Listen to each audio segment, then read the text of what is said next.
They looking at their phones and they're going, "Oh my God, my investment portfolio, that damn Trump."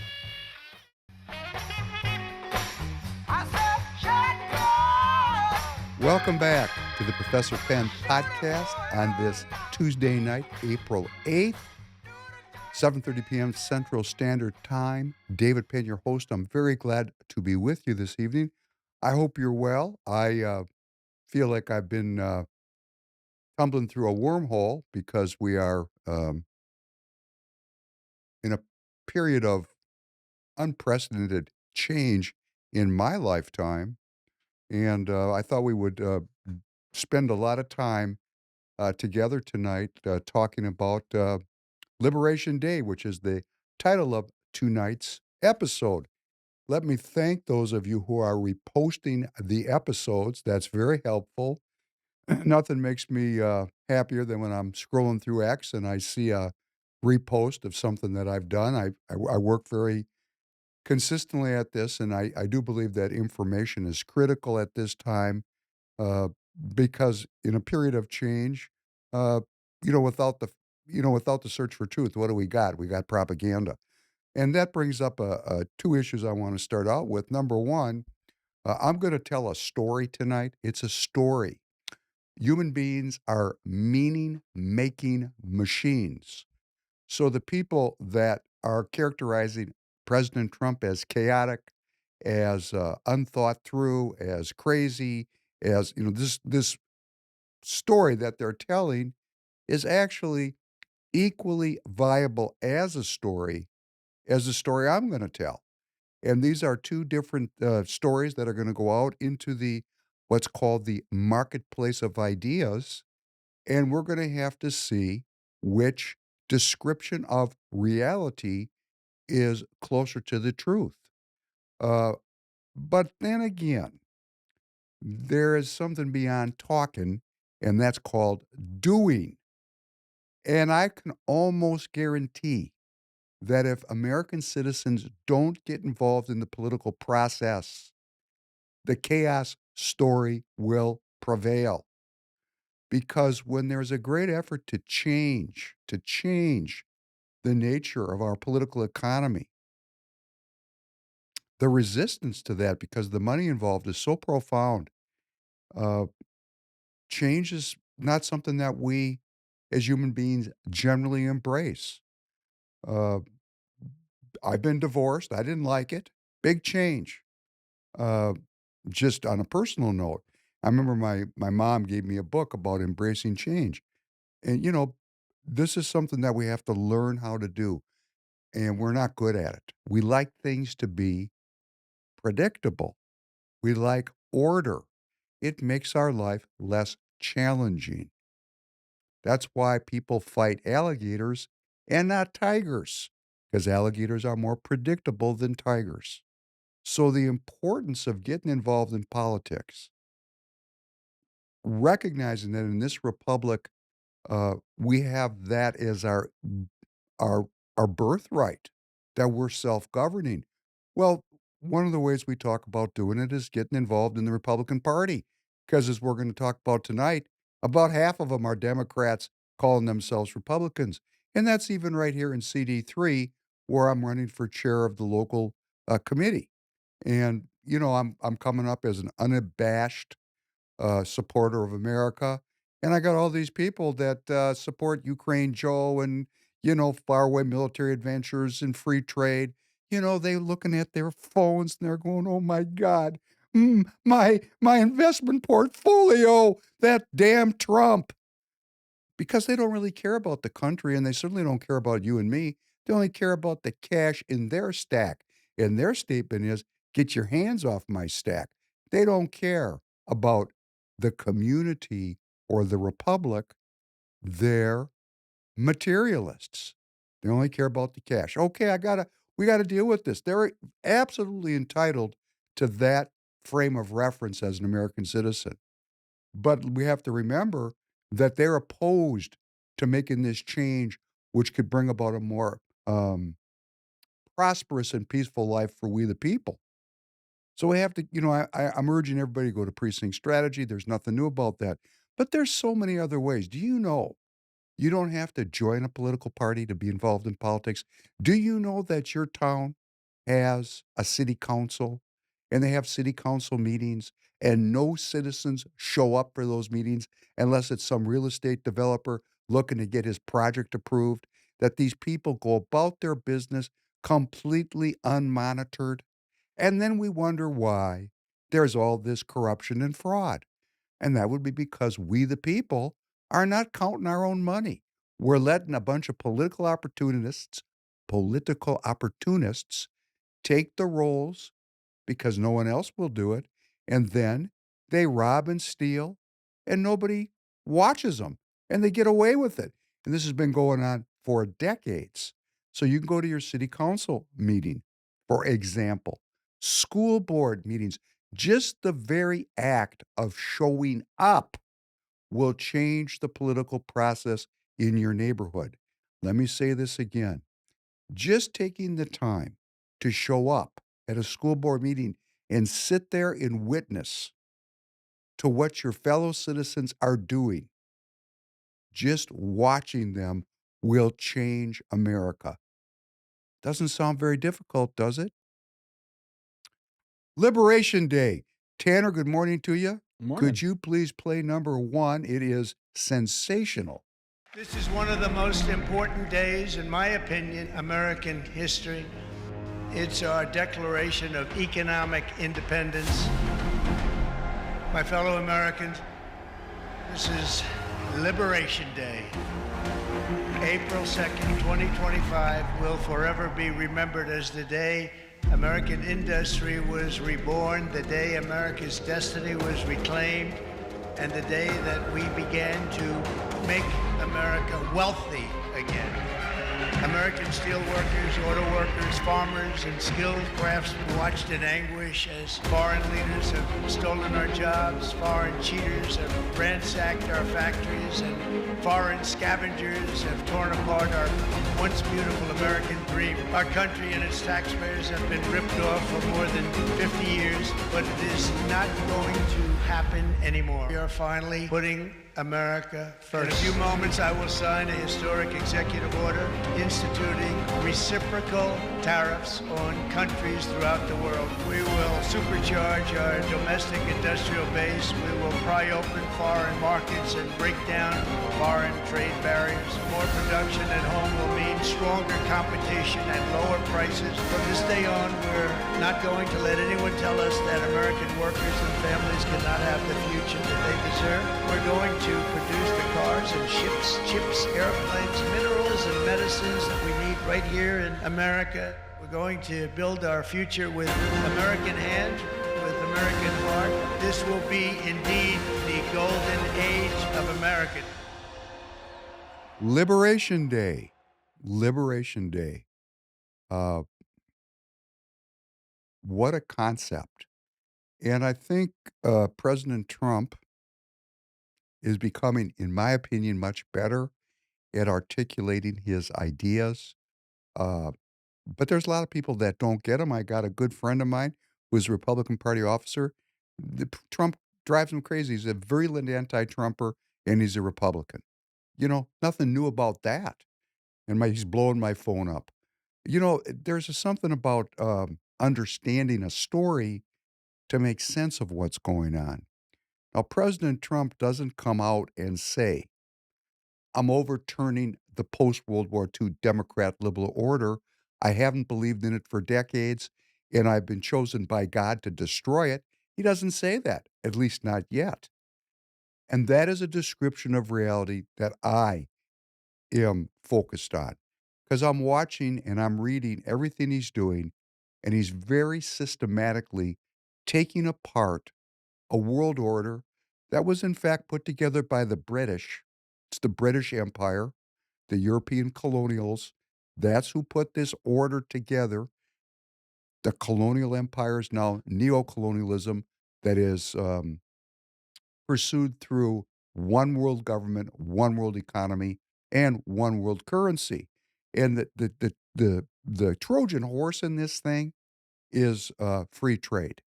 And I've talked about it many, many times on the previous 194 episodes because I'm in the tire business you can go to tireget.com and please do buy your spring tires from Tireget.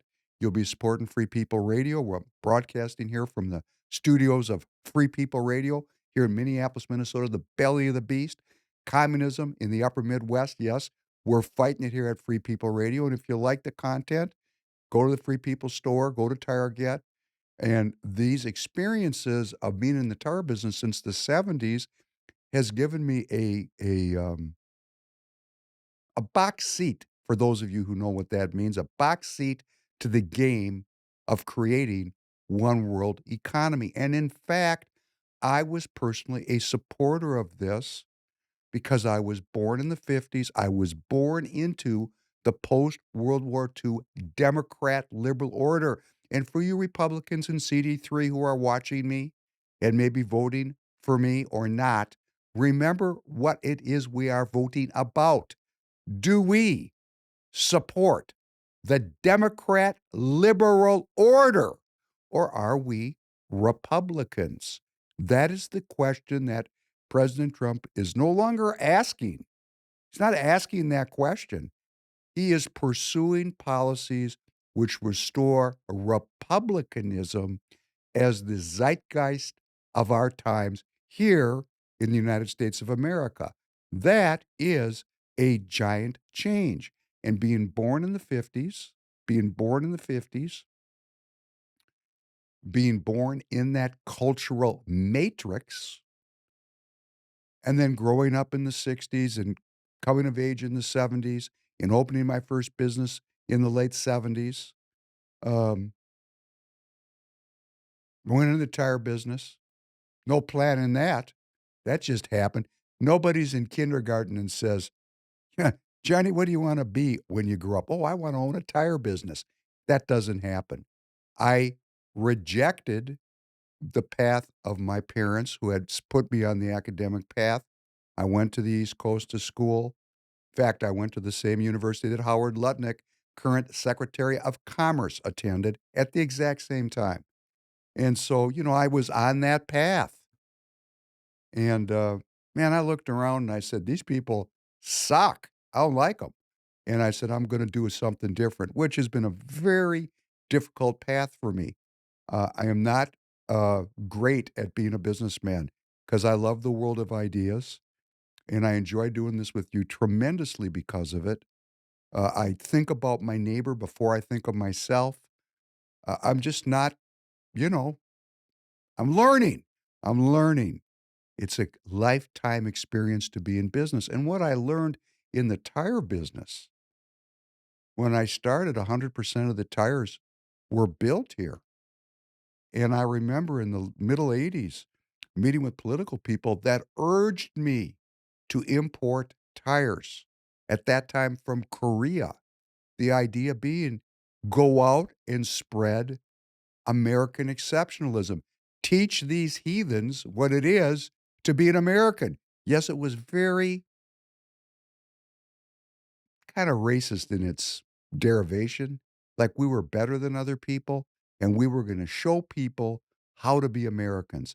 That was the post World War II Democrat liberal order. We inherited the empire from the British. We've talked about it a lot. President Roosevelt demanded of Churchill in exchange for his support, the quid pro quo was the British were going to give up their empire and allow their colonial subjects to self determine. And we went through a 20, 30-year period of decolonialization. That was the time I was at university. And every university was focused on the process of colonization and decolonization. That was everything that was worked on when I was going to school in the social sciences. And they were all communists, and that's why I quit, didn't do it. It wasn't that they were communists economically that bothered me because I don't see a lot of difference between communism and capitalism. It's kind of like Democrat and Republican. It's a scam to take your eye off the ball. No, what I didn't like is they were faithless.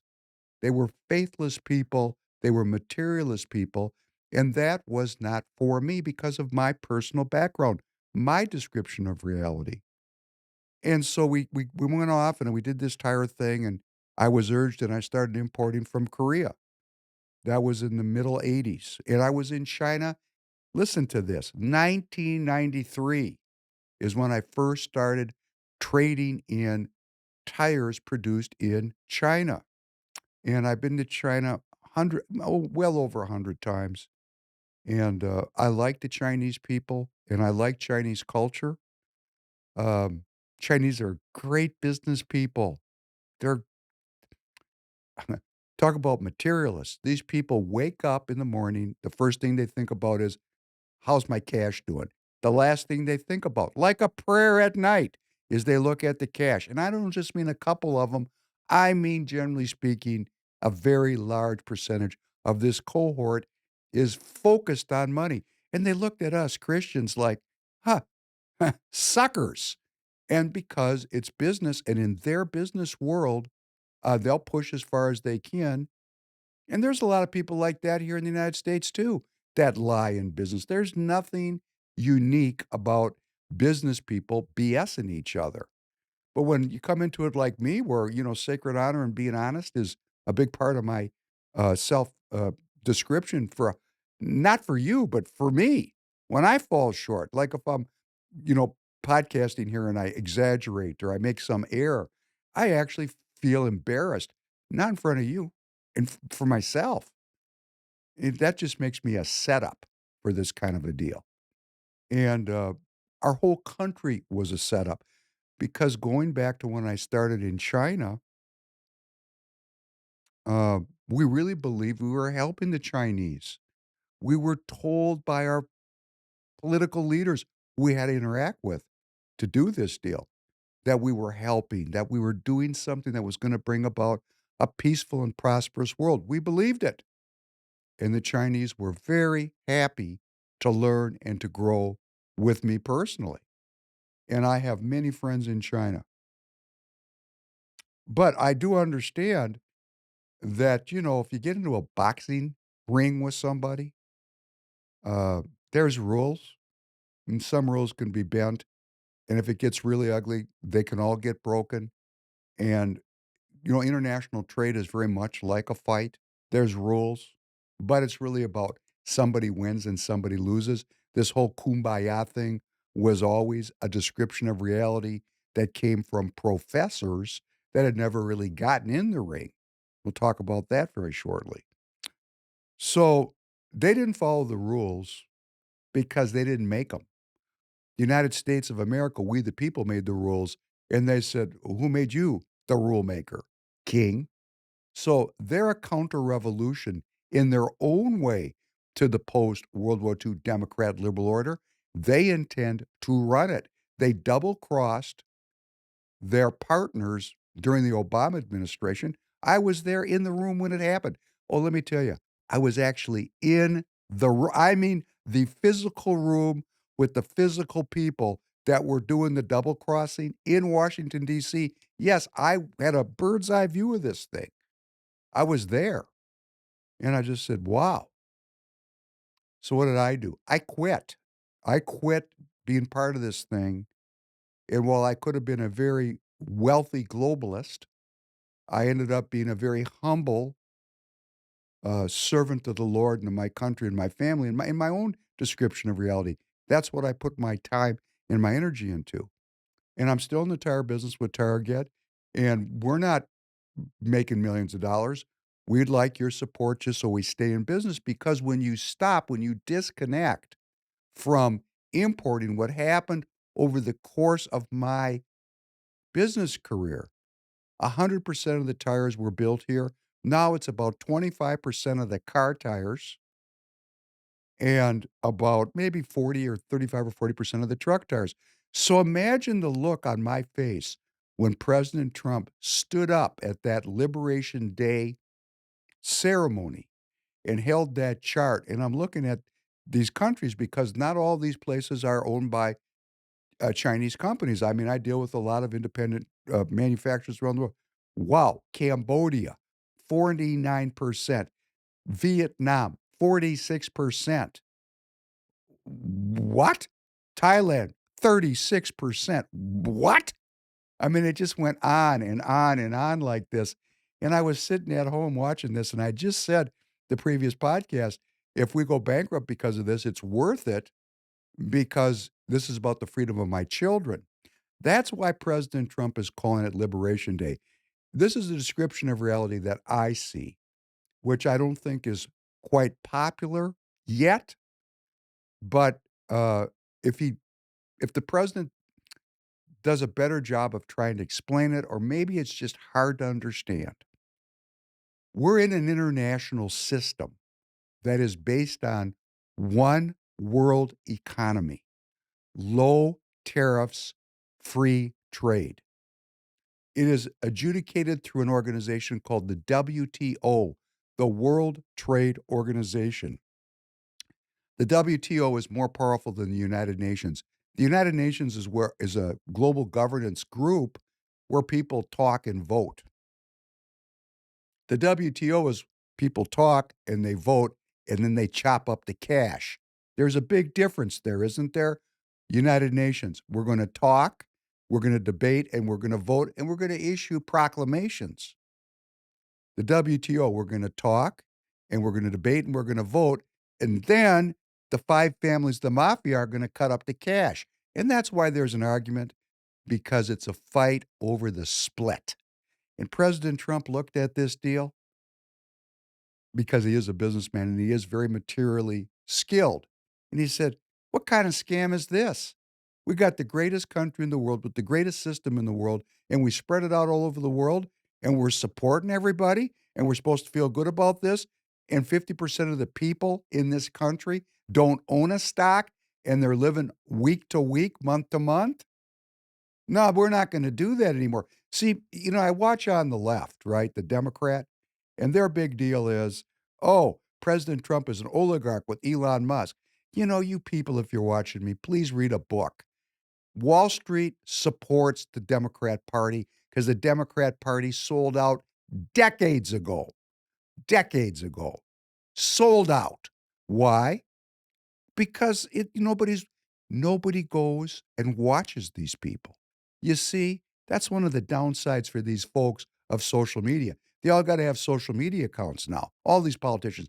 Pretty soon they're going to figure out that we're getting to see what they're doing and they're all going to disappear because they're all on the payroll. And when I say all, cognitive distortion, I'm going to say 99% of them are sellouts because we all operate in self interest, and the money in politics creates an outcome.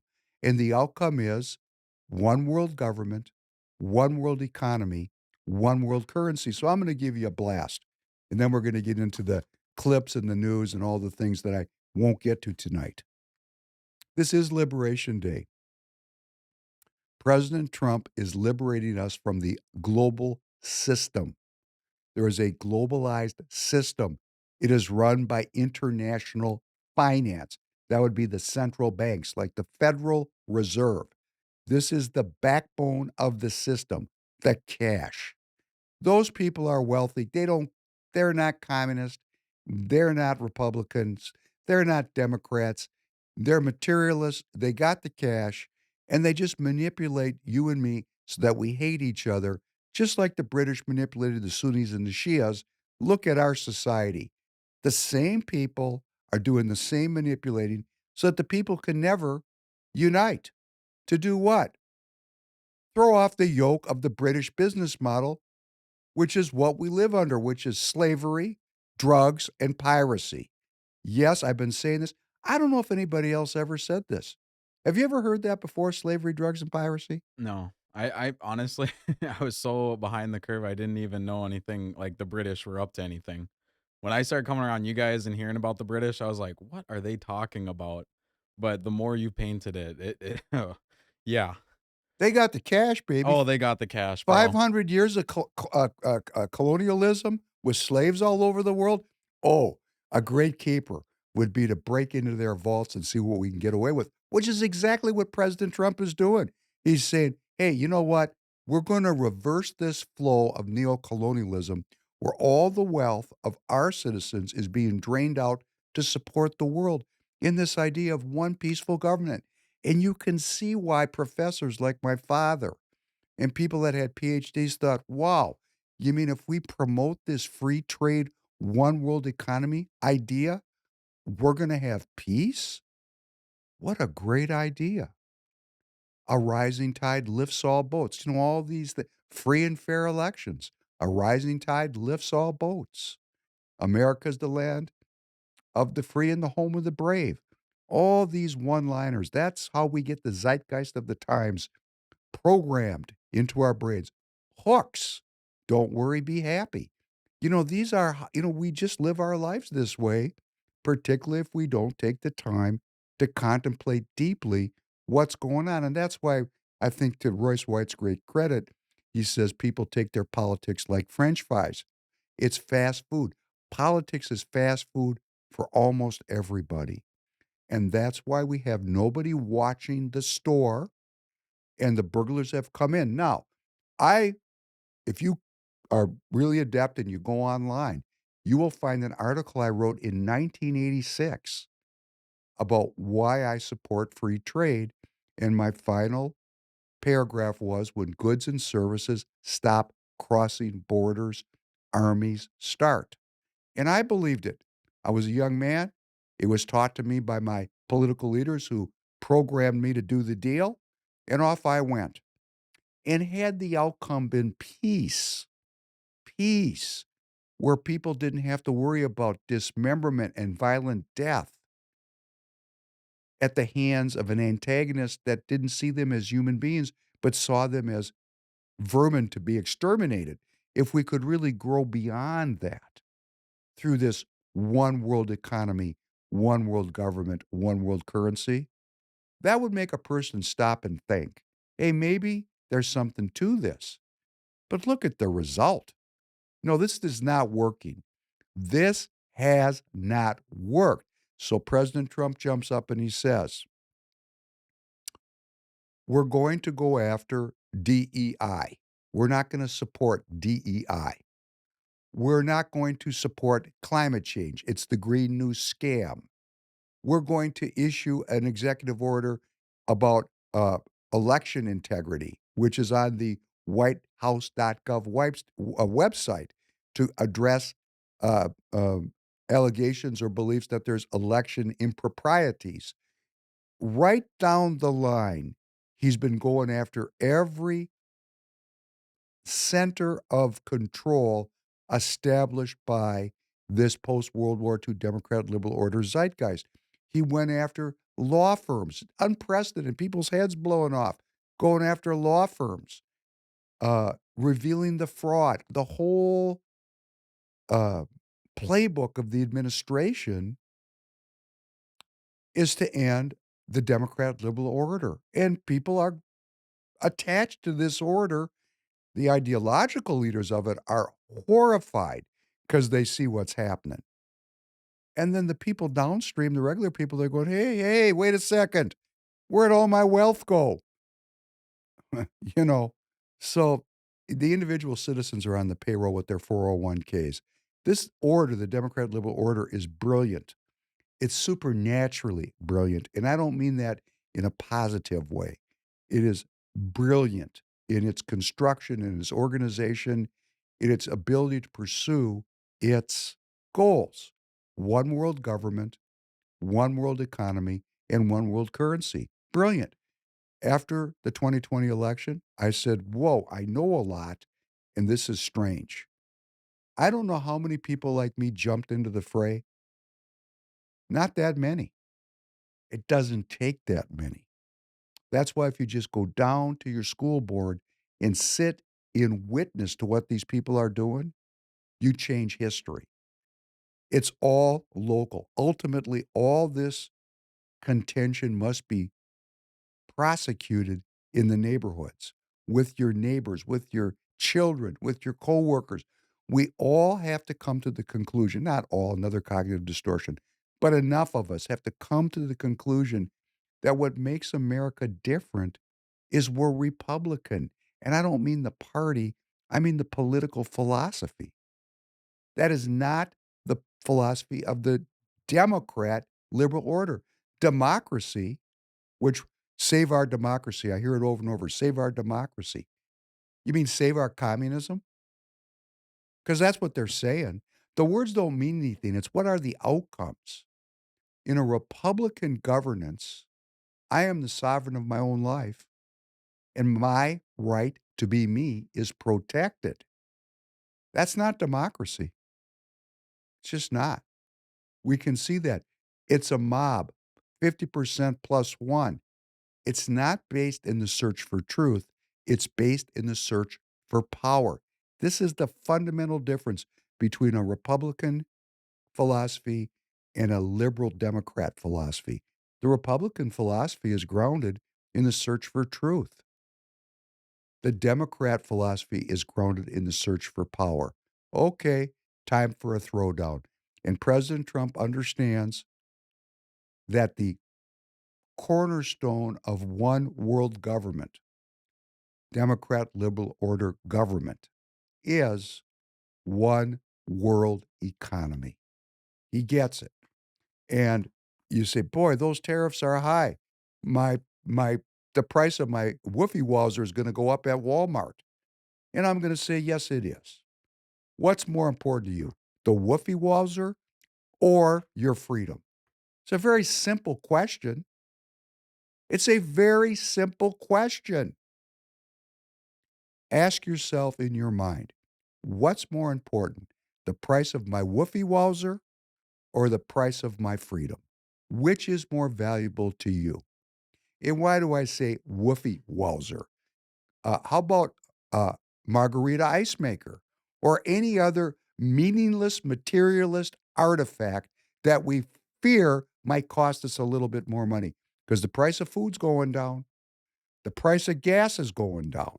The things I buy every day are going down in price. And that is not inflation. When they stand up there and they go, oh, this is going to create more inflation. Price and inflation are related, but they are not the same thing. Inflation is the expansion of the money supply. That makes things more expensive. When there's more of something, it's less valuable. The price of goods go up. It's not an easy concept to explain. It's just not. And I'm gonna have to get better at explaining it. Uh, so much of these economic ideas are shrouded in PhD talk, and you have to think things through, and it's not easy. They're not intuitive explanations, and a lot of these explanations are used to manipulate us. For example, President Trump's causing inflation with these tariffs. Guess what? If you don't buy that woofy wowzer, there's no inflation. You follow what I'm saying? Now, could that lead to a contraction of our economy? Yes, we're going to talk about that. Let's go through some clips, um, and we'll try to comment on these clips because they really uh, cut to the heart of it. Let's let the people do the talking. Let's play number 2, please. Okay, let's go. Sir, the Chinese foreign Back up a little. sure, the Chinese foreign ministry said that the market has spoken when asked about the tariffs. What do you make of that? Market has spoken when they look at the fact that we have $1 billion trade deficit. When you look at the trade deficit that we have with certain countries, way over $1 billion per country. But with China, it's $1 trillion. And we have to solve our trade deficit with China. We have $1 trillion trade deficit with China. Hundreds of billions of dollars a year we lose with China. And Would you unless we stop it, solve that please? problem, Let me explain this for the people that are going to pick at this. What Trump is saying, President Trump is saying, we have $1 trillion trade deficit with China. On paper, the economists are going to say he's wrong, he's high, whatever they're going to say. It's 400 billion.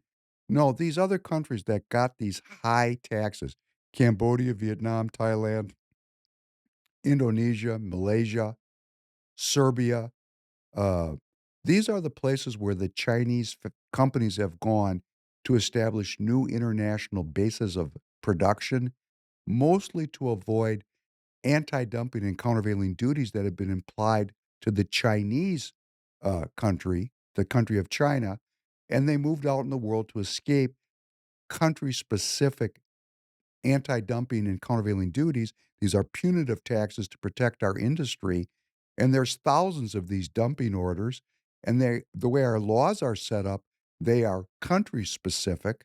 So now, of this $130 billion trade surplus that Vietnam enjoys with the United States, which is great for the Vietnamese people, no doubt, a very large percentage of those companies that are operating there are actually subsidiaries of Chinese companies operating in China. And President Trump has aggregated all of these exports from Cambodia, Vietnam, Thailand, and he said, "Whoa, it's about $1 trillion of the money leaking out of our pockets and going to someone else's pocket." He views it as a loss. Let's continue. I'm not going to make a deal.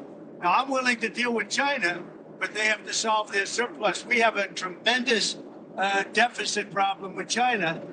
They have a surplus of at least $1 trillion a year. I think it's like $1.1 trillion. And I want that solved. And no other president's taken it on. I had to take it on the last time. Then we had a rigged election. No other president's taken it on. And so China is, they say the market's spoken. China is right now taking a big hit because everyone knows we're right. They have to pay tariffs because otherwise we have a surplus. Can you stop it, please? And they have a Okay, when President Trump says everyone knows we're right, I'm not picking at President Trump. That's a cognitive distortion. Not everyone. And I'm not sure that many people think this is right. I don't know. And I'm going to ask you to ask yourself, is, is this right? Is what President Trump doing correct? Because what he's doing is he's breaking the international system. Let's continue. surplus with us that is not sustainable. Mr. President, And we're talking about $1 trillion. You know that, right? We're not going to lose $1 trillion for the privilege of buying pencils from China.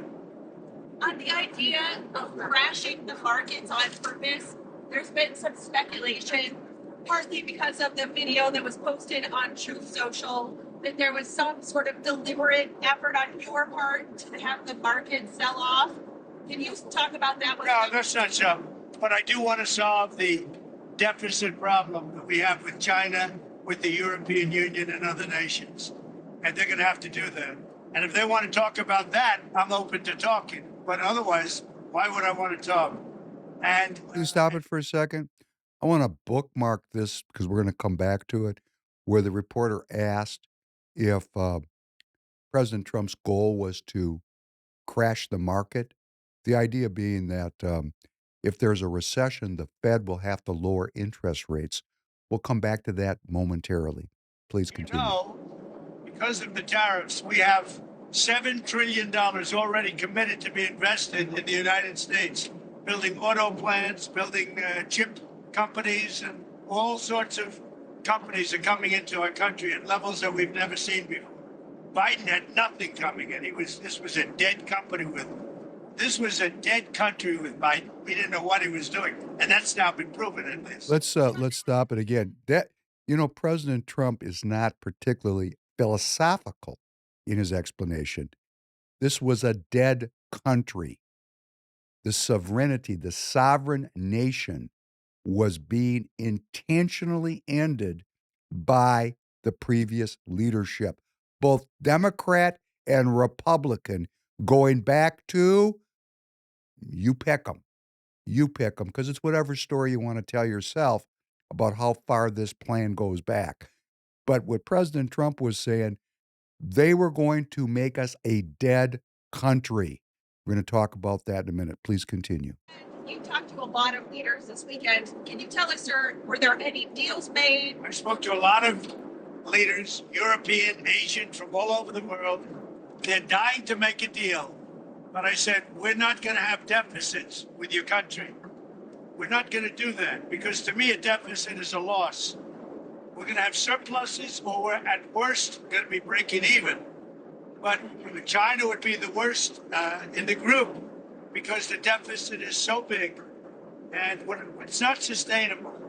And you know, I was elected on this. This was one of the biggest reasons I got elected, was exactly because of this. And we're going to put tariffs, we've already put them on. It's not a question of we will. We're going to put them on. And those tariffs next year will make us $1 trillion. In addition to the $1 Can you trillion. stop it, please? I want you to think about how important this is because this is all part of a plan. If you see a plan, if you see chaos, hey, you see chaos. I see a plan. What President Trump just said, what he's saying is that we have $4 trillion of imports. That will be continuing for quite some time. And if the tax rate is net 25%, the general fund of the United States of America will take in $1 trillion next year, really addressing and basically retiring the baked in structural deficit that we've had for a very long time of $1.5 trillion a year. How else did we get to $37 trillion of structural debt, of long-term federal debt? Yes, we the people are broke. I'm going to talk about that in a minute. Please continue. Thousands of companies are going to relocate back into the United States. In North Carolina, already furniture people are starting to move back in Detroit and Michigan, which I won because of what I said, what I'm telling you. Car companies are starting to open up. In Indiana, a big one is under construction, as an example, Honda. But they're moving in like nobody has ever seen this before. So it's unsustainable for us to allow China to have surpluses of $1 trillion. We will be taking in over $1 trillion over the next short period of time with the tariffs that I've already instituted.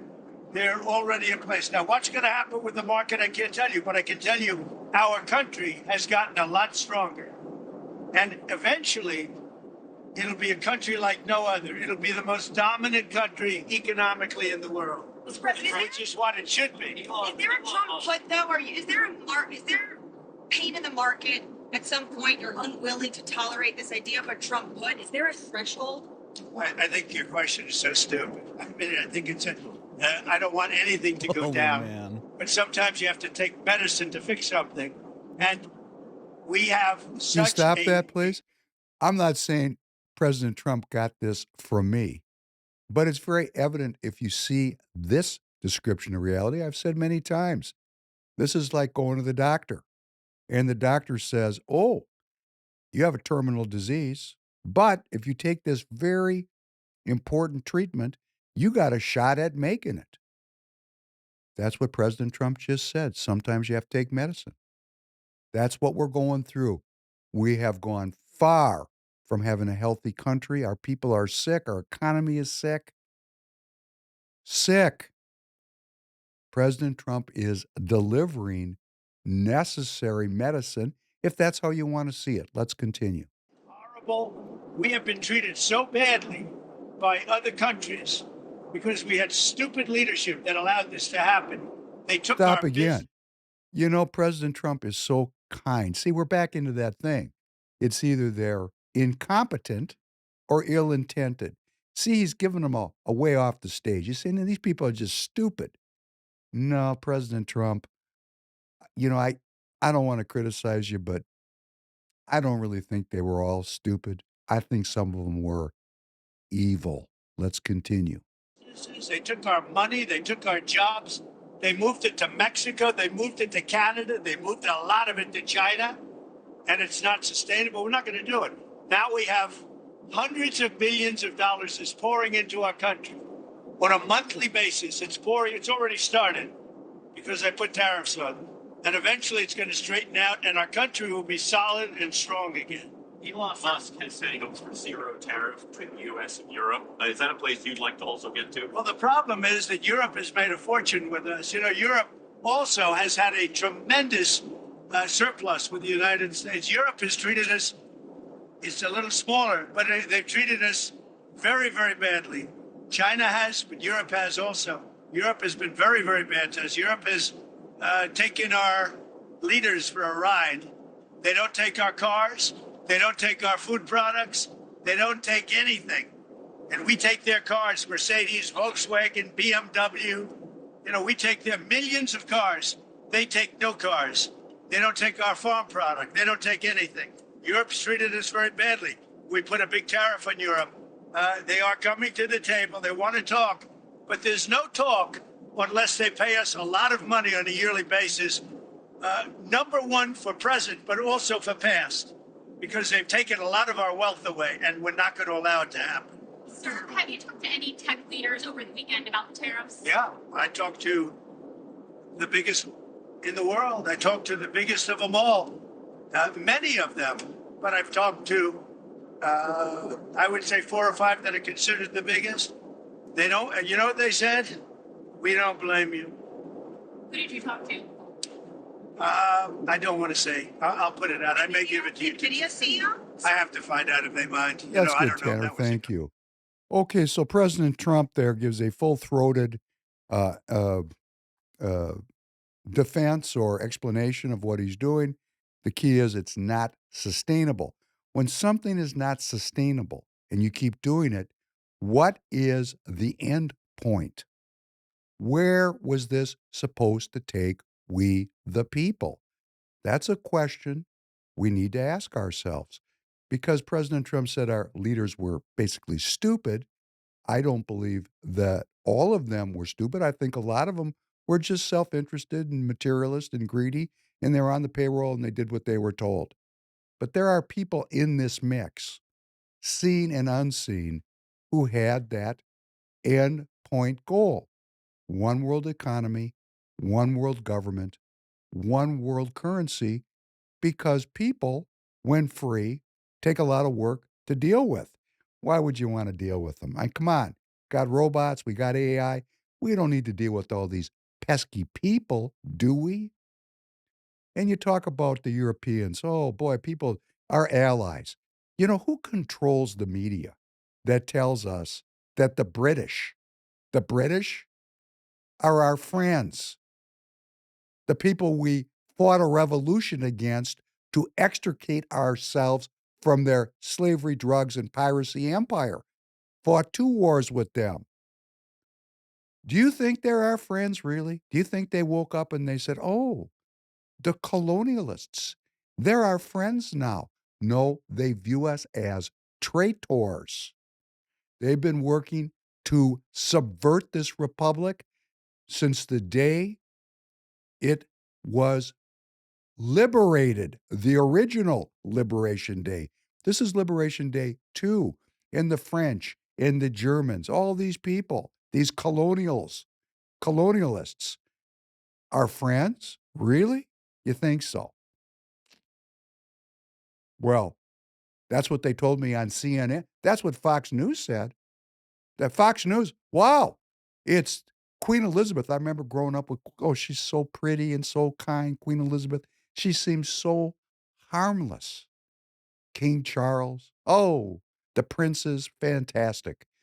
All that pomp and circumstance. What is this? All of this is a psyop making us believe that our enemies are our friends. We have friends. You know who they are? Our fellow citizens. Let us rediscover our common bond of being Americans, which means not political party. It means we are all Republicans. Yes, yes, yes. Democrats, please do your study. You may belong to the Democrat Party, but you are a Republican. Ha ha ha ha ha. Who got the last laugh on this one? When we start clarifying the political philosophy, I'm going to be running for the chair of CD3. Half people in that room are Democrats. They just don't know it. How sad is that for the Republican Party? In fact, let's start to get into some critique of the president. Let's listen to number 3. Yeah, Joe, look, you can't put the genie back in the bottle. We can spend a lot of time, kind of like who lost Vietnam, we can spend a lot of time debating what happened in the 90s and the early 2000s and how we ended up with a much, much larger trade deficit and many fewer manufacturing jobs. But what's done is done, and now we are where we are. Stop. Okay, this guy, this is Steve Ratner. I think he worked in the Obama administration on the Council of Economic Advisors. I could be wrong. He is a regular on my favorite research project, Morning Joe, and he's going to opine. And he starts off his presentation by saying, "You can't put the genie back in the bottle. Free and fair elections, free and fair elections, free and fair elections. You can't put the genie back in the bottle." You see, programming, this is all programming. Actually, you can put the genie back in the bottle if you have the will to do so. But he doesn't want his viewers and listeners to understand that it's possible. He wants to make it a fait accompli that it is the way it is, and the way it is the way it's always going to be. One world government, one world economy, and one world currency. Go ahead, please, let's continue. And the question is, where do we go from here? And the market's answer very clearly is we don't go in this direction, that this is not going to be productive. It is simply Stop again. The markets are not telling us anything other than my story. Globalists, to make President Trump look bad, are taking trillions of dollars out of our equities. And it's not just offshore globalists. It's right here, people that have U.S. passports. And then, well, I've got a big Trump supporter right in my own house who has equities. I don't have them. They're not mine. Last night, Miss Professor Penn looked at me. She goes, "I'm not sure I like President Trump that much anymore." I said, "Let me explain this to you. It's all going to be okay." See, this is what happens when people are self-interested and they don't take the time to understand or create a story. And when we create the story together, it helps that story come out in the end. Steve Gratner is saying the genie's out of the bottle. Your host, David Penn, is saying we're in a period of change and we're seeking peace and prosperity. And we're going to take our medicine now and fix something that's not working. And very shortly, I'm going to tell you what I think is really going on. Let's continue, please. Economy. So let's take a look at a couple of those numbers. Let's start with the stock market yesterday. We talked about the almost 5% drop.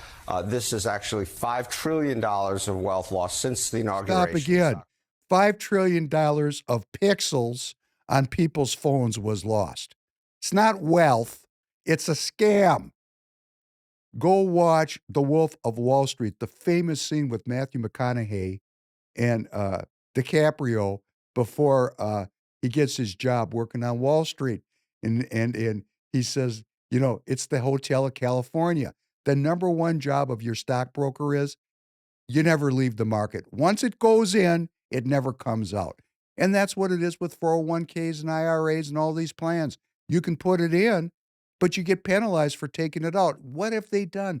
They've got a very substantial number of American citizens on the payroll and what they call sleeping money. What is sleeping money? Sleeping money is I'm making money when I'm sleeping. I don't even want to do that. That's me. Now, in my house, yes, I got someone that's into that. Doesn't mean I don't love her. Doesn't mean I am opposed. If she's an American citizen, she has every right to do it. But I made it very clear to her, that's hers. I don't want anything to do with it. I've told her that for a very long time. And let me tell you why I feel this way. I had a grandfather, getting a little emotional. His name was Theodore. He was named after Teddy Roosevelt. Obviously, he was not born here. He was an immigrant. It was from an immigrant family. He was tumbling out of this European mess. And he was very, very poor. These people were poor, poor, poor. My grandfather was working at 7 years old selling newspapers on street corners to eat, to eat. And when I was a young man and I was playing around buying stocks and equities, he said, "Why are you doing that?" My grandpa Ted. And I said, "I'm going to get rich doing this." He said, "My son, there, and if you're Jewish and you know Yiddish, you're going to like this." Thinking of Naomi. Uh, they're Ganuvim. Not a nice sounding word. Is it? Even the word sounds crappy, You doesn't say it? it one more time. Ganuvim. Ganuvim. Sounds very not cool. That's not a slur, right? It's a very slur. Oh, It's you just very made me say a slurish. slur. It's Nice. very slurish. It says that these people are crooks and don't trust them. And uh, that had a big impact on me because I love my grandfather and I basically stayed out of this. And people think I'm goofy, but hey, the last time there was a correction over the imposition of tariffs, it took the market 22 years to recover. That's number one. Number two, the idea in our country that is spread out that people can live on sleeping money, that they can make money when they sleep, is not it's just not good for the country. I'm sorry. I plan to work till the day I die. I like to work. I believe in creating things. That is what America gives me, the freedom to create, to pursue my own happiness. Now, if your happiness is to own stocks and make sleeping money, hey, I'm good with that. But if too many people get on the payroll of Wall Street, how is anything ever going to change? The status quo of slavery, drugs, and piracy continues because that's no different than a 501c3 church or a charitable organization taking grants from USAID. Citizens that are invested in the stock market that are making money don't want the system to change. But that's not that big a deal. Wall Street, all this focus on Wall Street, as Scott Bessent said, Secretary of Treasury, 10% of the people own 80% of the equities. That's not the economy. That's the casino. Hey, you know what? I love going to Vegas. Do you like going? Tanner, have you been to Vegas? Been there one time. I love going to Vegas. I love Vegas. Everything about Vegas is cool. I love it. But it's not real. It's not real. It's just not real. It's a fantasy land. And what is its goal? As we played many times on the show, the scene from the movie Casino, the suckers don't have a chance. You can't beat the house. And this is part of the house's game to put people on the payroll for sleeping money so that they are invested in the system continuing without change. Let's continue with Mr. Ratner. Market had already been starting to go down as people got more and more nervous about what Trump was or wasn't going to do. So a huge drop. But here's what's actually quite interesting. The stock market drop here was actually larger than the stock market drop in every other major index, every other major country. Okay, let me get down to some truth telling now from my perspective. My description of reality. You're going to like this, Tanner. You're going to find this most chilling. Ready? Ready. This stock market drop was planned long before it dropped. What President Trump is doing, my description of reality, is not fully described. We've played many times on this show clips of a very harmless and kind and soft-spoken woman named Janet Yellen. She was at one time the chairman of the Federal Reserve, in charge of the front face, what's the Federal Reserve? It's kind of like the public relations arm of the people that control the cash. Like there's a square shake going on. Oh, it's also procedural. No, she was that person. And then under President uh, Biden, she was the Secretary of the Treasury. And remember all that money we were running up, all that borrowing under Biden every year, huge deficits, crazy, right? What did Janet Yellen do? Interest rates when Biden took over, because it was in the middle of the COVID depression, were about 1%. 1%. Then they passed the Inflation Reduction Act, which they knew was going to cause inflation. That's why they called it the Inflation Reduction Act. I want you to understand how evil these people are. They flooded the country with money. Every state got more money than they knew what to do with. They flooded the country with cash. Not cash that was created through hard work, innovation, productivity, or creativity. Fiat currency that was switched on. Somebody just made a click on the screen and trillions of dollars showed up. They flooded those trillions into the system. They knew it was going to cause inflation. They knew it. That's why they passed the Inflation Reduction Act, because they're liars. They just lie, and because we don't go to the city council meetings and the school board meetings and check out what our county commissioners are doing, they can lie because we don't know what's going on. That's why we're here together, trying to search for truth. They knew they were going to create inflation because their plan was to destroy the currency. That's my description of reality. Because what Janet Yellen did was, when she could have refinanced $8 trillion of debt at 1% over 30 years, actually, instead of buying bonds, she put that debt into T-bills. It is maturing right now, today. The United States government has got to refinance $8 trillion of debt this year. The current interest rate with the Fed is way too high to do that in a way that keeps our country solvent. Right now, we're already spending more money on interest than we are on national defense.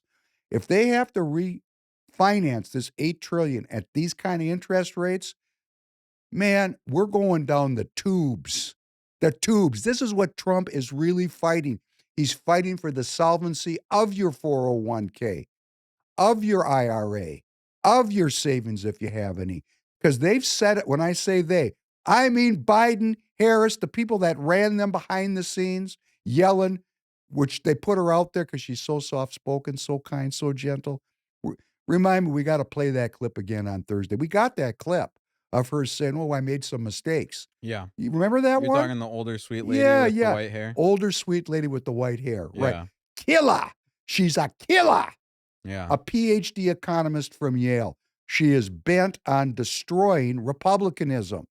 She is a promoter of one world government, one world economy, and one world currency. And to get there, you got to break the back of the American people like you and me. Got to make us give up. Do you feel any give up in me? How many people are willing to stand up now? This is not about President Trump. This is about your ass. Because here's what I think their plan was. And I think they worked on it for a long time. You know, I'm buzzing all over my body. This is my description of reality. This Russia thing, they've been working on it for a very long time, a decade. There's a war in Europe with a nuclear superpower. Let me give you a plan. Start a war with the Russians. Have a nuclear exchange, a limited nuclear exchange. Oh, lockdown, environmental crisis, can't go out of your house, radiation. Now we're all in our houses because, hey, who wants to get radiated? That's no good. Oh, there's millions and millions of newcomers in the country. Now we're finding out they're gangs. Let loose the hounds. Let loose the hounds. All the cities burn in protest or in just chaos, anarchy. And then you go to your ATM and there's no money in there because the refinance was intentionally meant to be impossible. High interest rates doesn't work. So you've got the war to blame the currency collapse on the Russians. You've got chaos agents all over the country. Now, what happens? Economic collapse, chaos. What do the 60-year-old Republicans here in my backyard do? Oh, please, government, save me. Because they're not self-governing. They depend on government for everything. They're really not Republicans. They're not self-governing. They'll cry out for the government to rescue them. And then an international consortium of bankers show up and say, oh, America, look what you did. Look at all this debt. Wow, that's just awful. We're going to save you from these mistakes that the Russians caused.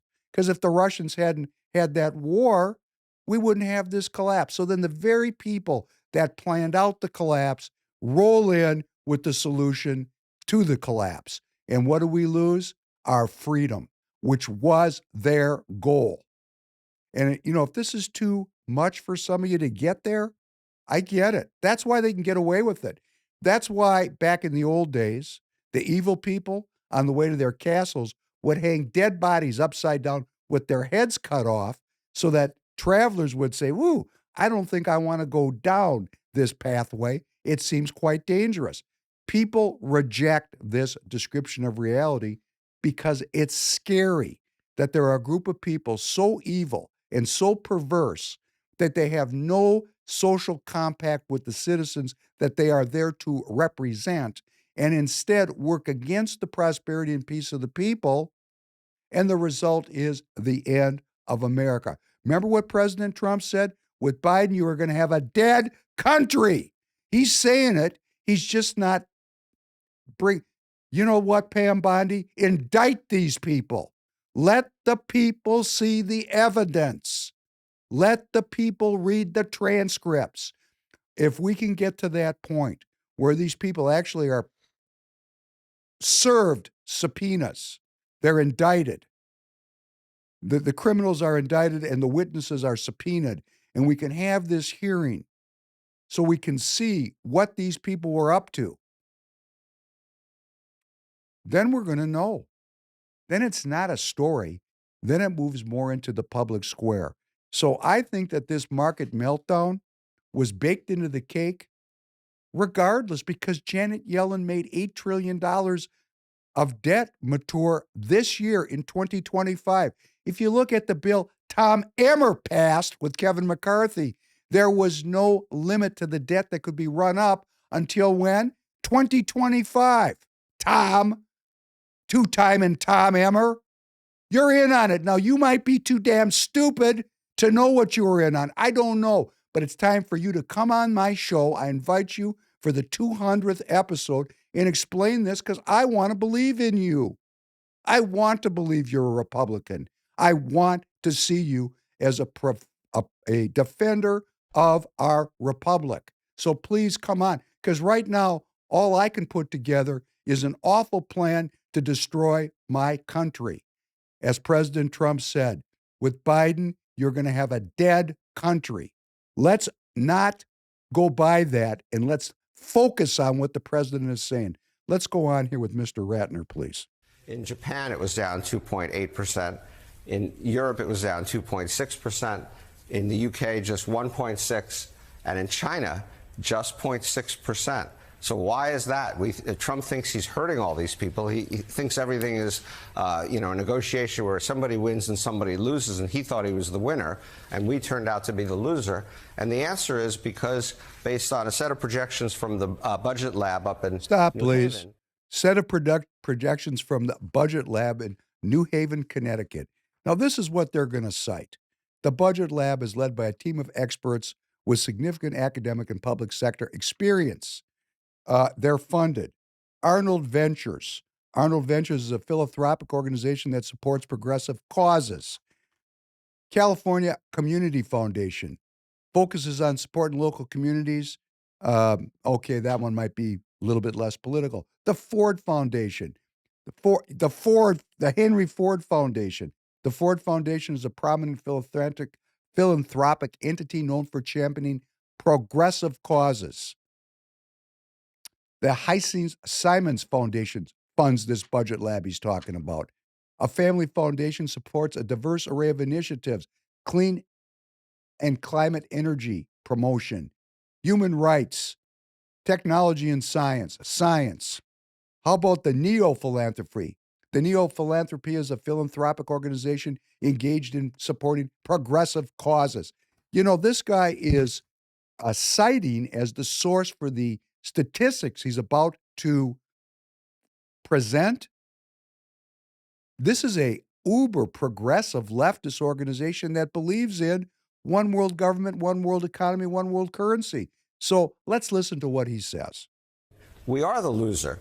The impact of this, we are the loser. Did you hear that? How perfect. What great timing. We are the loser. That's what they're saying. If we pull out of the one world economy idea and redescribe it so it serves the people of the United States, if we leave globalism, we're the loser. We're free and fair elections, we're the loser. These people suck. Please continue. Long-run impact on GDP of this is actually going to be, projected anyway, to be worst on the U.S. of any other major country. Stop it, please. So with all this hullabaloo, what they're saying, these leftists, is that the U.S. GDP could decline by 0.6%. Big and right. 6/10. Well, that sounds like the end of the world, doesn't it? 6/10. I guess we're going to have to give up our woofy wowzers at Walmart. Oh, boo-hoo. Let's continue. Trade with, except for Canada. Canada has a special problem. They export a lot of oil to us. We are net oil exporters, but we do bring in some Canadian oil for complicated reasons I'll spare you. But essentially, they believe that we will have the worst economic impact. What actually could be positive in the UK. Trump's tariffs on the UK are only 10% of among the lowest. The EU, a tenth of a percent, Mexico, a tenth, and so on. And China, only negative 0.2, because these countries have other things they can do. Their consumers are not going to be paying the cost of these tariffs. Let's stop it for a second. So the market just tanked, and there's all this pushback. And this thing, with all these high tariffs, barely changes anything, except it's disconnecting we the people from globalism, which is a system of control. It actually is the matrix. Let's continue. They're on the other side of it, and therefore they are actually going to have slightly better economies than they would have had. So the irony is we're the worst. And yes, in terms of that JP Morgan projection, I think we are definitely in the 50%, 60% recession odds for this year. This economy is going to soften materially. Yeah, Goldman Sachs bumped up their probability of a recession as well. Had been a long shot about a week ago, not so much now. Let's move to your second chart, Steve, putting this into some historical perspective. Yes, Democrats in the past have advocated for tariffs, targeted tariffs. Joe Biden had them in place as recently as a few months ago. But we've never seen anything quite like this. No, we haven't, Willie. And so since we're talking in history, well, I'll just start there a little bit. And you can see back in 1980, tariffs have been coming down for a long time, since World War II. But you can see Can you stop it, please? For those of you who are historically steeped, who was the president in 1981? Ask yourself that question. Please continue. We have, a meaningful tariff rate. But then this is what Joe was talking about. All the trade agreements brought our tariff rate down, down, down to just around 2%. This circle is Trump-Biden. You can see Trump did some tariffs in his first term. Tariff rate went up a little bit. This is, for all of his talk in the first term, this is all that happened. Biden brought them down part way. And now we have this. And this, coming across here, this is 1909. Stop again. What Radner is going to say is we have the highest tariff rates since 1909. Another historical question. What happened in 1913? Do you know what happened in 1913, Tanner? Wasn't that World War I? No, that was the year the Federal Reserve was established. Now I'm embarrassed. I just embarrassed myself. Well, you can always edit yourself out if you want to. You're free to do so. But, what you said is no different than anybody else, because actually World War I was 1914. Oh, so I wasn't far out. Okay. Oh, what? Is there some relationship between the Fed and World War I and the continual reduction in tariffs? And when Ratner tries to make fun of President Trump, where there was just a small increase in tariff rates during Trump 45, that was called, I'm going to negotiate with you, President Trump. President Trump, the negotiator, the deal maker. Now, when you shoot a round that takes his ear off and kills people behind him, and he recognizes the system, because see, when he came in 2016, he didn't know what he was dealing with. President Trump is the great unmasker. His greatest skill is unmasking BS. He's calling BS on these people, and they're terrified, because when you're getting conned by a con artist who's running a trick on the mark, we the people are the marks. When the marks figure out the con, when the marks understand the trick, the con artists, well, they better run away, or it's tar and feather time.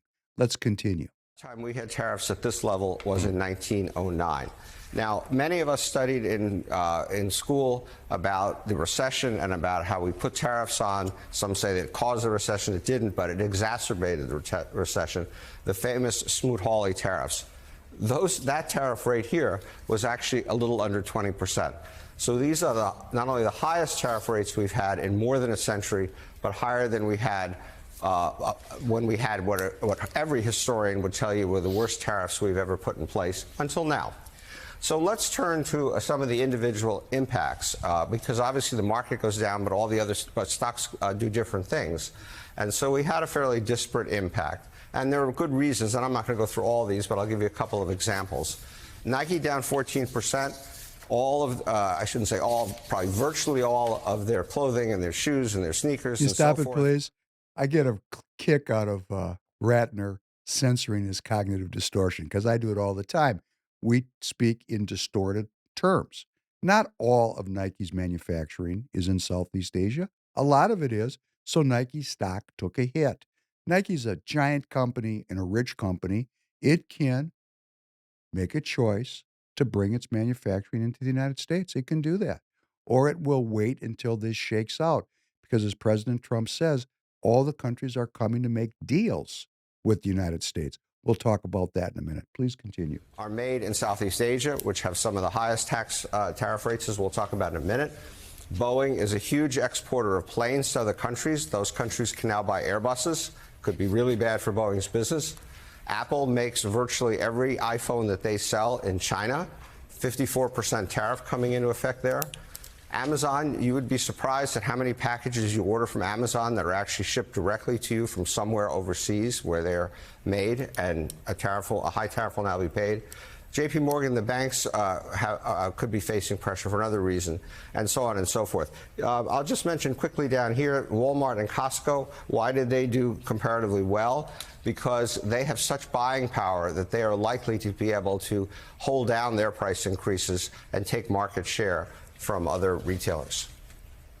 All right, let's move to your last chart, Steve, and it's time for a little math, because the Trump administration has been selling some of the numbers he put up as tariffs that these other countries, including allies, have placed on us, when really it's just kind of a trade deficit that they used funky math to come up with. So help our viewers understand the numbers that the administration is presenting.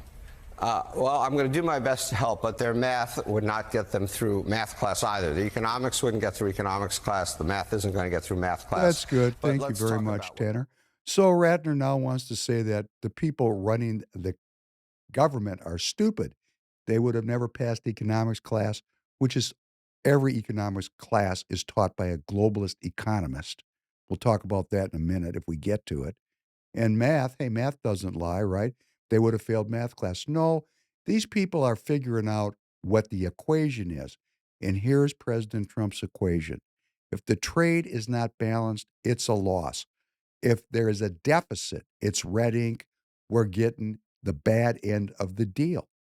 That's the equation. It doesn't matter. You know, there's a lot of puffery of sales in here. President Trump said it on the airplane. I'm not tolerating any deficits. That's a loss to me. It's going to be at least break even, or we're going to win on the deal. That's his attitude about it. Well, that is a very, what you would call America first attitude, not a globalist attitude. When we're all in it together, you know, if we were all in it together, great. That's a scam. What they're doing is a very small number of people are rigging the system so they get all the gains and all the losses are socialized. That's right. A very small number of people, small, take all the gains, and all the losses fall on the backs of everyday citizens. That would be called feudalism. That's feudalism, a form of governance that republicanism rose up to defeat. We are in a moment when feudalism was making its big comeback, controlling all media, controlling all the universities, brainwashing our kids with climate change. Oh, we're all going to die. We need global government. Oh, nuclear weapons. We're all going to die. We need global governance. You know, our kids have been brainwashed for generations by this neo-feudal group of overlords that are trying to get all the power back that they lost because of what? the philosophy of republicanism, which makes you and me the sovereign of our own lives, not the victims of overlords who see us as inventory. Well, okay, so what Ratner said was, hey, these people are stupid because he's terrified. Let's listen to another one from Morning Joe. This dude's name is Anand Giridharadas. He's a very prominent leftist, one would say communist pundit, very charismatic. Let's listen to number 4, please. I think we're seeing something really remarkable right now, which is a historical rarity, which is in Donald Trump, a wannabe dictator who makes the trains run late, who makes tickets more expensive. Stop, please. Okay, so the thing with Benito Mussolini, when the fascists took over Italy, was Mussolini made the trains run on time. Trump is a wannabe dictator. No, he's a wannabe change agent, which seems rather dictatorial to you because he's tipping over your dog bowl. That's what he's doing. I don't see President Trump as a wannabe dictator, but I do see the potential for this to become rather intense because the pushback is just starting. And let's continue. Depletes your savings that you would use to buy those train tickets. The whole promise of this kind of authoritarianism is the trains running on time. This is chaos. This is, what was it, $5 trillion we heard wiped out since the inauguration? That's $15,000 per American. Oh, stop. $15,000 per American? No. Only 10% of the people in the country own those stocks. Did you lose any money in the stock market meltdown? No. Neither did I. Do you care? I care about the grandmas that are like, oh, I had my 401k, but for the major corporations, no, not really. So I'm probably talking about a small percentage of that. That's so kind of you to care about the aging boomers that have the sleeping money that are invested in a system that leave you nothing. Yeah, I mean, it's unfair, no. but They don't care about you, Tanner. I know, but I would hate to be old and be like, oh, I don't have enough money to live anymore and I'm too feeble to be able to go to work. We have to take care of the least among us. Yeah. That's what it is to be a Republican. But these people of which you speak are in my cohort. And I'm going to tell you, I'm going to stand up in front of a group of them on Saturday and ask for their vote to bring change to the Republican Party. I don't expect to win, but if I do win, I will serve my district. But these people don't give a damn about their fellow citizens. That is not Republican. That is, it's just wrong. Let's continue.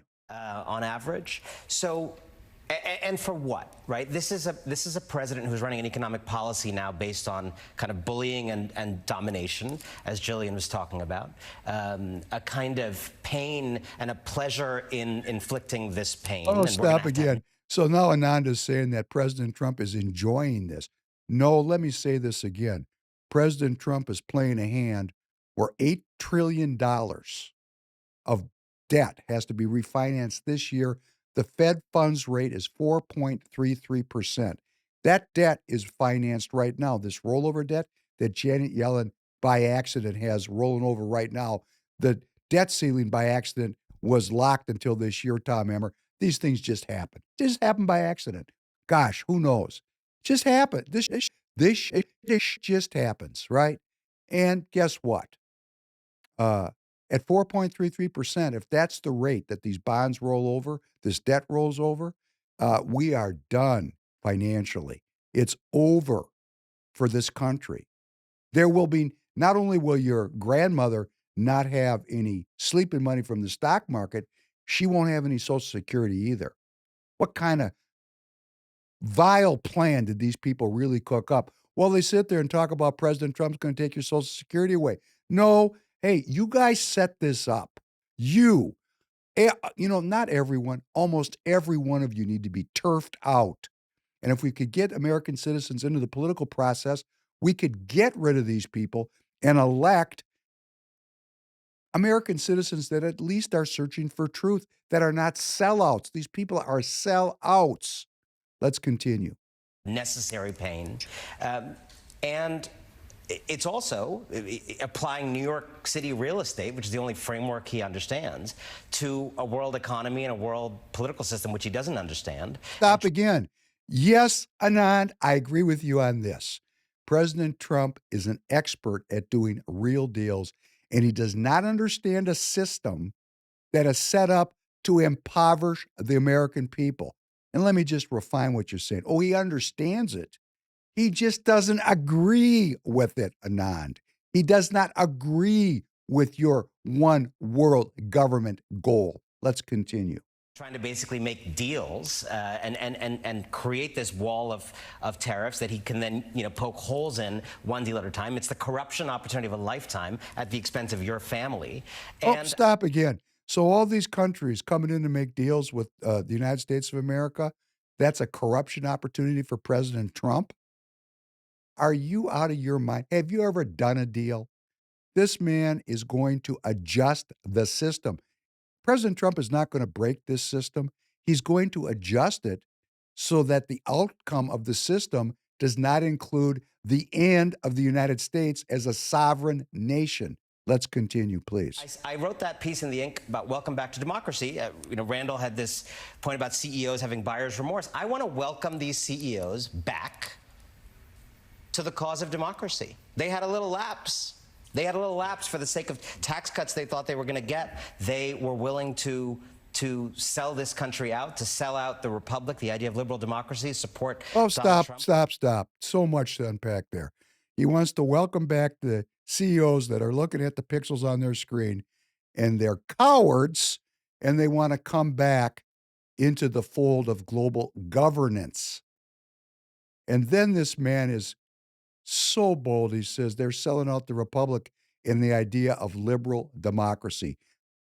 Confounding republicanism and liberal democracy as if they are the same thing is like free and fair elections, free and fair elections, free and fair elections.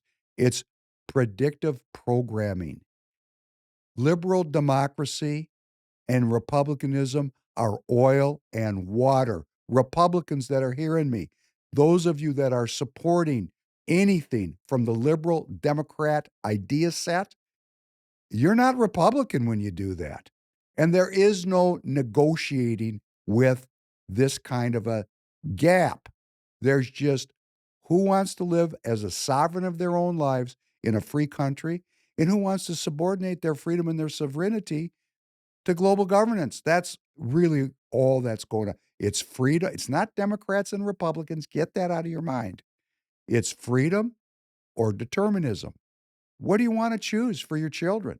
Let's continue. Who was clear who he was. If they're coming back, it illustrates that this pain is going to become shared by lots of people who liked Trump, gave him a chance, but don't like Social Security being raided, don't like their portfolios diving, don't like their companies, don't like the being tanked, don't like the uncertainty. I will say welcome home, guys. Welcome home, baby. Welcome home. Now that you realize that there's going to be a period of adjustment and you don't have the courage to stand for freedom while President Trump adjusts this system to preserve this freedom for your children, if you're a coward at that level, well, hey, cowardice is something you're going to have to take with you to your grave. On the other hand, for the people that are listening to me tonight, courage is also something we can take to the grave with us. And I will guarantee you, at the moment of my demise, I will recognize that I stood up for my fellow citizens. And in that last moment of consciousness, I will not have to be embarrassed about who I am and what I have done. That is the essence of being a Republican. Let's continue. We're going to go over a little bit tonight, and I'm going to tell you I'm going to get through about 20% of my script. Come back on Thursday. We're going to keep going on this stuff. All right, let's listen to one of my favorite huckleberries here, my own Senator Amy Klobuchar from Minnesota, opining on the same issues in her inimitable style. Let me make this clear. Let me take it from Wall Street to Main Street. This is a Trump tariff tax. It is $4,000 tax for every family in America. $20,000 increase for a home, increase for cars, increase for groceries. We've got chaos going up, prices going up, but stock market going down, and yes, savings going down for average Americans. Please. So whatever She probably got her stuff from the budget lab also, where Steve Ratner. How can anybody forecast what prices are going to do? How can anybody forecast what the stock market's going to do? As I'm sitting here at 8:56 a.m. Central Time recording this for you tonight, the stock market this morning is up 1,291 3.4% on the Dow, 3.44% on the S&P, and 3.73% on the NASDAQ. Nobody can predict this with certainty. Nobody. But hey, doesn't she look kind and gentle? Doesn't she look like a hot dish? I mean, I don't mean a hot dish. I mean like a hot dish at a cafeteria. Doesn't she look like the school lunch lady with the net on her hair that puts the spaghetti on your plate when you're going through the line? That's what she's so she's like Janet Yellen. How could she be an arch villain of crime? Look at her. She looks just so Minnesota nice. Let's continue. Wants to negotiate. We got a win last night in the U.S. Senate. 4 Republicans were willing to stand up to him, but only 4 when behind closed doors. They keep saying to the Democrats, you know, we agree with you. These tariffs are bad. We believe in capitalism, but they're not standing up to him. So we've got to do something in Congress to stand up to him, and the Republicans are in charge. They've got to do this. They've got to listen to their constituents right now. But I cannot tell you how chaotic this is in a market that was going well, when people were starting to invest again and they were buying things. And now look what he has done in one day. Oh, the market was great. $1.5 trillion of additional debt every year. $37 trillion of debt. Oh, come on. Come on. Come on, people. Oh, you know, you've been traveling. Here's a towel and a bar of soap. Come into the showers. Come on in. It's safe. It's safe. Work will make you free. Come on in. Come on in. Come on, American citizens.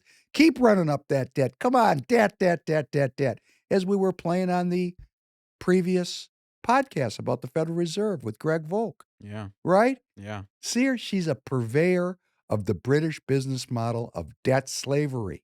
That's who she is, with that smile on her face. I don't know if she's dumb or she's evil. I don't know her personally. I've been in the room with her. I mean, I don't know her. There's a lot of people that make all kinds of statements about her here in Minnesota. Here's a statement I like from Josh Colburn, who's very associated with the Republican Party in Minnesota. He's an officer of the party, and he's a lawyer, and he does a lot of work writing things in the Constitution of the party. Here's what Josh told me directly, Josh. Josh, I hope you hear this. No one should ever run against Amy Klobuchar. She's so good for the state of Minnesota. We don't want a Republican. You can't replace Amy. And this guy is very important in the party. Do you think he supports President Trump? No, he doesn't. He does not. He does not support Republicans. He supports Amy Klobuchar, but he's writing the Constitution of CD3 and writing the rules for the that we have to follow to pursue self-governance. So we got a chaos agent. She's talking about chaos. Yes, this is chaos.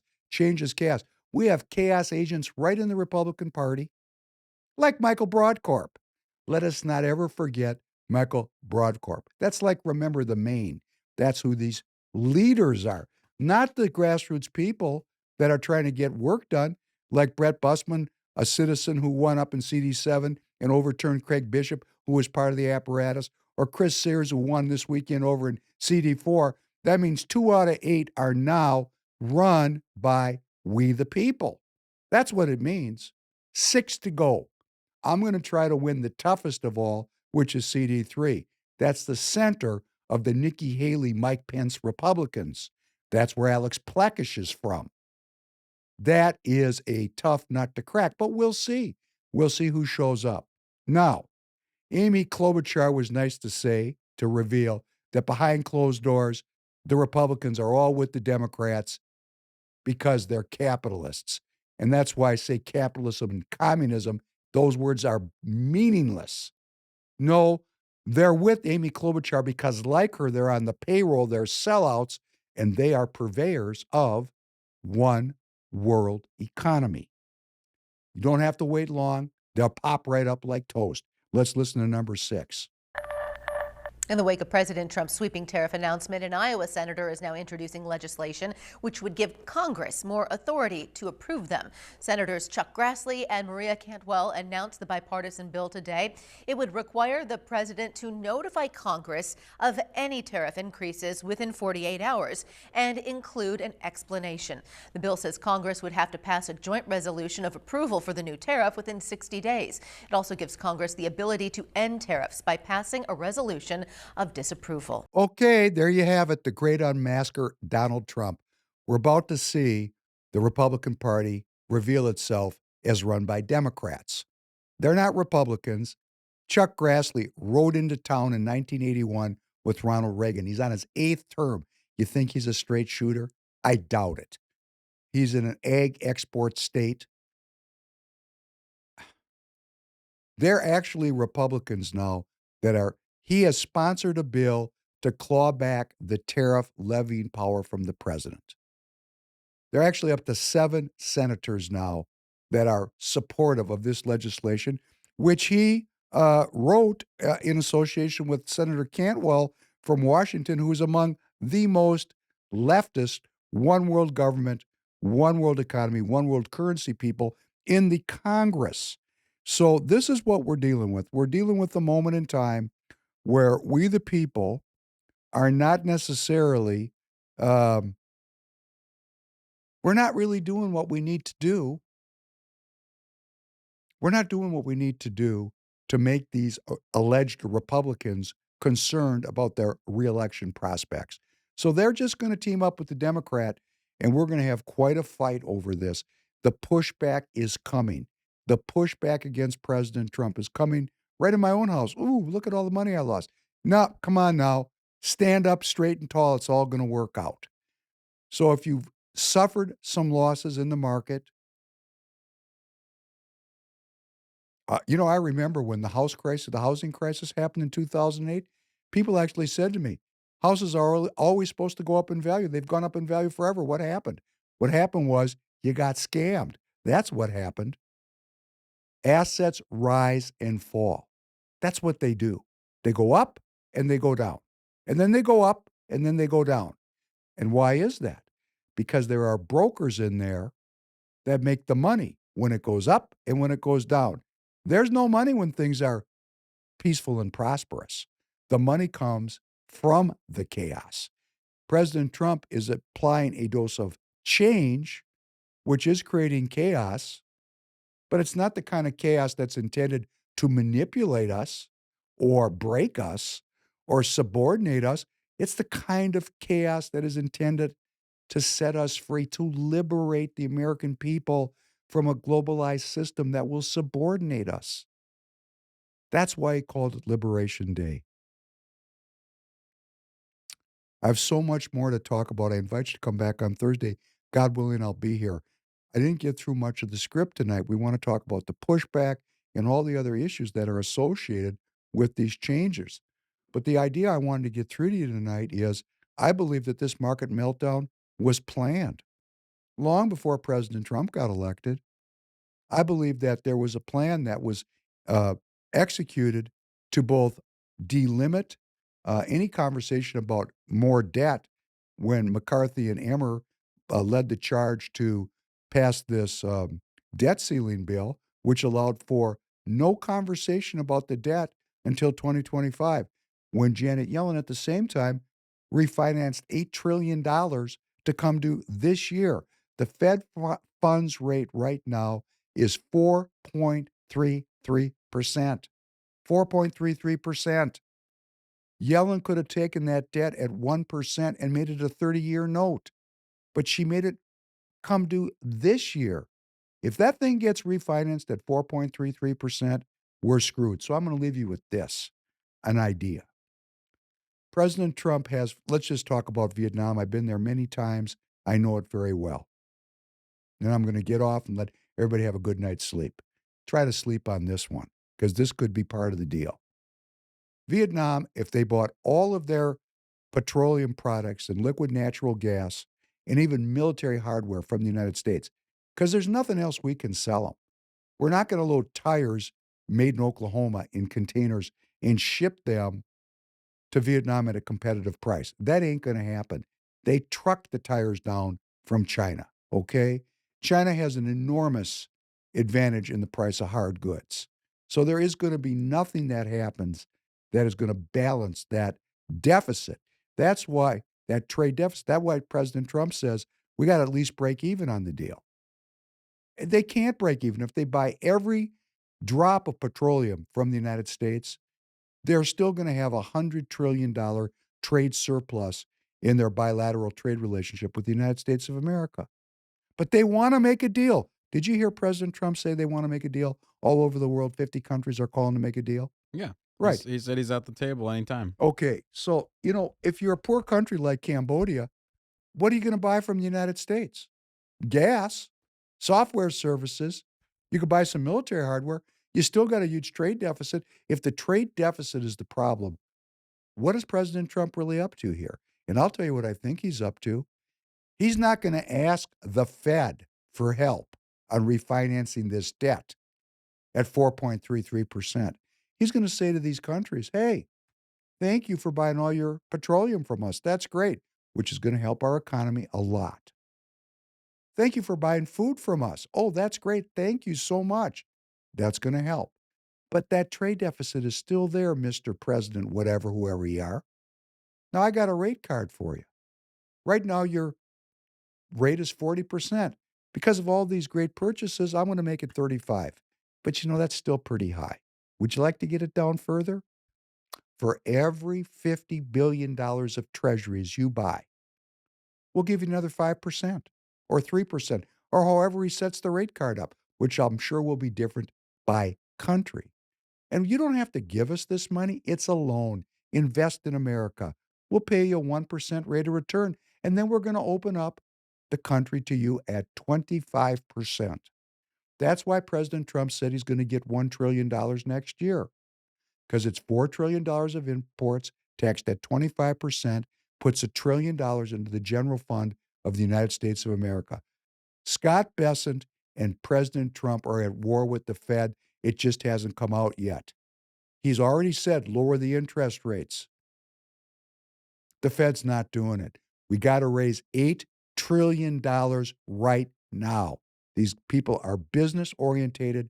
They know exactly what they have to do to save the economy of the country. So all these people that are criticizing them, hey, they're either stupid or they're evil or they don't I don't know why.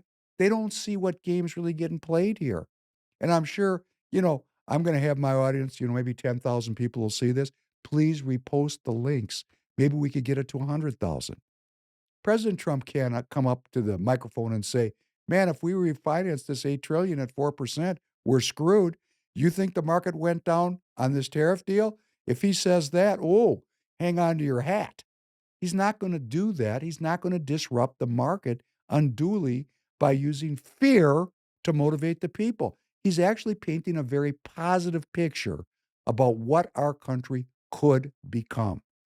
Peaceful and prosperous. What could our country become? Peaceful and prosperous. That could be his goal. And if we get involved in the political process, our will, the will of the American people, will be done. Thanks very much, Tanner. Thanks very much. Of course. Look forward to seeing you again Thursday night. We got a lot more to go through. Have a great week. Have a good night, everybody.